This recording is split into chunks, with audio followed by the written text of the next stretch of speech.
Hi friends, இன்னைக்கு சூப்பரான kitchen tips தான் பார்க்க போகிறோம். எதை பற்றிய டிப்ஸ்னா, நம்ம ஈவினிங்கில் குழந்தைகளுக்கு ஸ்நாக்ஸ் பண்ணி கொடுத்தோம்னா, நம்ம ராகி மாவும் வேர்க்கடலையும் போட்டு ஸ்வீட் செஞ்சு கொடுங்க. ரொம்ப நல்லதுங்க சாப்பிட்றது. அதில் கொஞ்சம் வேர்க்கடலையும் தேங்காயும் வறுத்து போட்டு நம்ம மிக்ஸியில் போட்டு அடித்து கொடுத்தோம்னா சூப்பராக இருக்குங்க டேஸ்ட்டு.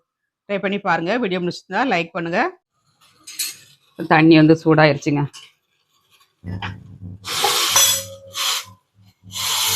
வெந்நீரை வந்து நம்ம கொஞ்சம் கொஞ்சமாக ஊற்றி கிண்டி எடுத்துக்கணும்.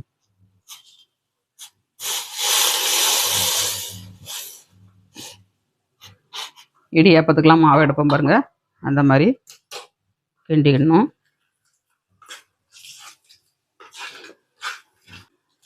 அப்படியே இருந்து வேகட்டும். நம்ம வேர்க்கடலையெல்லாம் திரிச்சு எடுத்துக்கலாம். லாஸ்ட்டில் எல்லாத்தையும் ஒன்றா போட்டு மிக்ஸ் பண்ணி பிசைஞ்சு எடுத்துக்கணுங்க.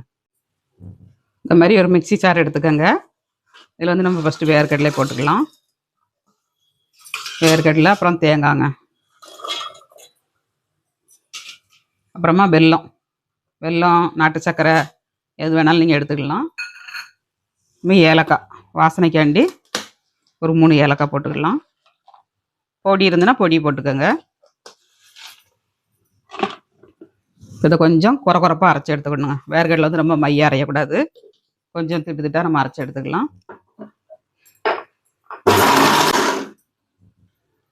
பல்ஸில் போட்டு ஒரு சுற்றி எடுத்துக்கோங்க. எப்படி இருக்குது பாருங்கள், இந்த மாதிரி எடுக்கணும். இந்த மாதிரி குறப்பாக அரைச்சி எடுத்துக்கோங்க. அரைச்சி எடுத்துட்டு நம்ம மாவோட போட்டு மிக்ஸ் பண்ணிடலாம். இந்த மாதிரி குறப்பாக இருக்கணுங்க. இந்த மாதிரி குறப்பாக இருந்ததுன்னா தான் சாப்பிட்றதுக்கு நல்லாயிருக்கும். வெல்லம், தேங்காய், நாட்டு சர்க்கரை, ஏலக்காய் எல்லாத்தையும் மிக்ஸ் பண்ணியாச்சு. எல்லாத்தையும் போட்டு உருண்டை பிடிச்சிக்கிடலாங்க. இந்த மாதிரி மிக்ஸ் பண்ணிவிட்டு நம்ம உருண்டை பிடிச்சி எடுத்துடணுங்க. எந்த சைஸில் உங்களுக்கு உருண்டை தேவையோ அந்த சைஸில் எடுத்துக்கிடணும்.